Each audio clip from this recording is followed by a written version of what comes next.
There is always logic in the human heart. This is Abel from Mental Hack Laboratory. Today I will rewrite your common sense once again.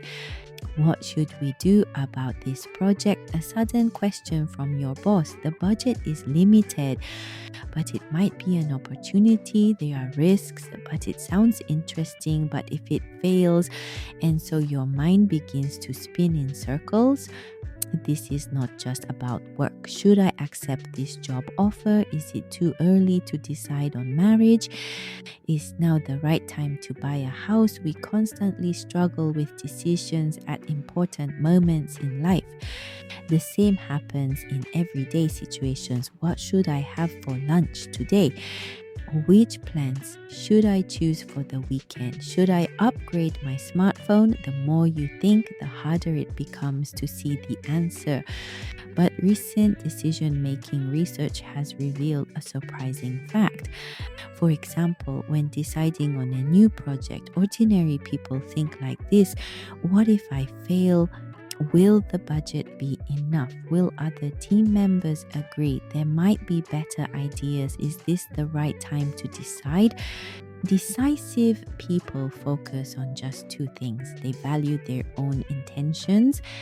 For example, I want to create a better product, and they focus on what they can do now. For example, I can start with small-scale testing. The same applies to job change decisions, how ordinary people think. If I fail, I cannot return to my original company. What will others think? There might be better companies. What is the reputation of my current company? What are the future prospects? What about the salary? For decisive people, their intention is, I want to grow more. And what they can do now is first go for an interview. It is that simple. Interestingly, this applies to small decisions too. For example, choosing lunch. For ordinary people, I want to go there too, but is it crowded today? What about calories? What about my budget? Are there better restaurants? For decisive people, their intention is, I want to eat something delicious and work hard in the afternoon. So what I can do now is I can enter that restaurant right away. Why are these 2 points alone sufficient? Research shows that people feel regret in only 2 cases. First, when they deviate from their original intention. Second, when they did not do what they could at that time. In other words, other factors were actually unnecessary worries. Think about it. No one knows the future. It is impossible to gather all information. There is no such thing as a perfect choice. So how can you specifically adopt this 2-point only thinking? Let me share a practical method.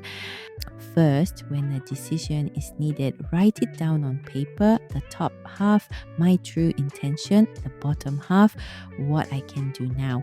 For example, a work project. My true intention is to please customers, to grow as a team, to take on new challenges. And what I can do now is start with a small-scale test, exchange opinions with the team, research existing cases. Set aside other concerns for now. Mysteriously, the decision becomes clear. What matters is not perfect decision making, a decision that aligns with your intention and is the best you can make at that time. This is enough. Rather, overthinking beyond these elements often leads to regret later. There is always logic in the human heart. I want to unravel together that feeling of why inside you. Please subscribe to the channel so we can continue exploring the mysteries of the heart together like this.